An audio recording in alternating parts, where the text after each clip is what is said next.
নমস্কাৰ ৰাইজ, আজি যিহেতু মাদাৰ্ছ ডে ভাবিলোঁ মাটো আমাৰ শুয়ে আছে, ব'লক বিচনাতে মাক ধুনীয়াকৈ এটা উইচ কৰি লওঁ। ব'লক, মায়ে ভাবিব কি হৈছে ন, ব'লক গম পোৱা নাই নেও নে আজি যে মাদাৰ্ছ ডে।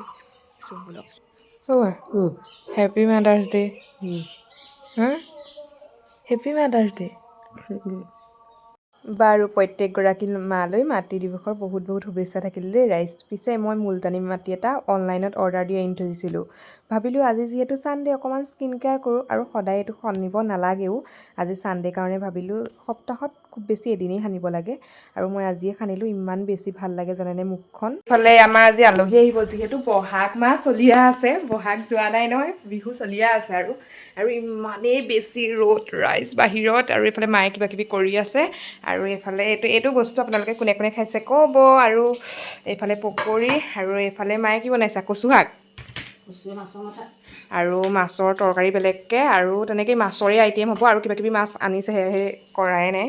আজি যিহেতু ইমান বেছি ৰ'দ দি আছে, বৰফ অহা দেখিবলৈ নাই। মালে এটা মোলে এটা লৈ লওঁ, কাৰণ পাকঘৰত আলহী আহিব বুলি খানা পূৰা বনাই থকা হৈছে। এইটো এটা বেঙেনা, এটা টেষ্টি আইটেম বনাইছিলোঁ ৰাইজ। চবেই খাই কিন্তু বহুত বেছি ভাল পালে, আৰু বেঙেনা হয়নে নহয় একদমেই ধৰিব নোৱাৰে। মই পিছে ৰেচিপিটো শ্বেয়াৰ কৰিম আপোনালোকে বিচাৰিলে। বাকী ৰাইজ মাজত একো নেদেখালোঁ, কাৰণ খানা বনাই থাকোঁতে অলম'ষ্ট টাইম গুচি গৈছে, বহুত টাইম হ'ল, 2টা বাজি গ'ল।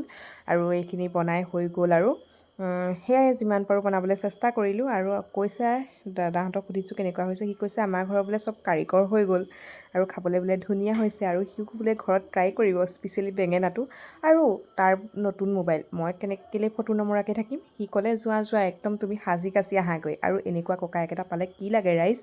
ইমান ধুনীয়াকৈ ফটো মাৰি দিছে, ভিডিঅ' কৰি দিছে। অভিয়াছলি ভনীয়েক এনেকুৱাত হেপ্পী হৈয়ে যাব ন।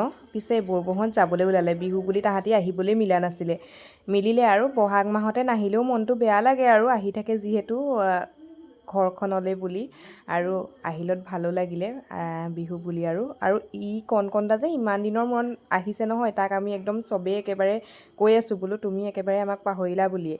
আৰু আপোনালোকেও চাগে বহু দিনৰ পিছতে মোৰ ব্লগত তাক দেখিছে। আৰু এয়া আকৌ ভাবিছে নহয় কি, এয়া পিছবেলালৈ গৰখীয়া ল'ৰা ছোৱালী আমাক প্ৰসাদ দিলে। প্ৰায়ে আপোনালোকে মোৰ ব্লগত দেখে, এইটো অনুষ্ঠান আমাৰ ঘৰত প্ৰায়ে পতা হয় বছৰেকৰ মূৰত এবাৰ। আৰু নতুন বছৰ যিহেতু বহাগ মাহ চলি আছে, সেইকাৰণে আজিয়ে খুৱাই দিলোঁ। আৰু সকলোখিনি ল'ৰা ছোৱালীকো মাতিলে, ধুনীয়াকৈ আমাৰ হৈ গ'ল এইটো অনুষ্ঠান। ভাল লাগে এনেদৰে সদায় যিহেতু খুৱাই থকা হয়। পিছে আজিলৈ ভিডিঅ'টো ৰাইজ ইমানেই, কেনেকুৱা পালে জনাবলৈ নাপাহৰিব। Bye bye.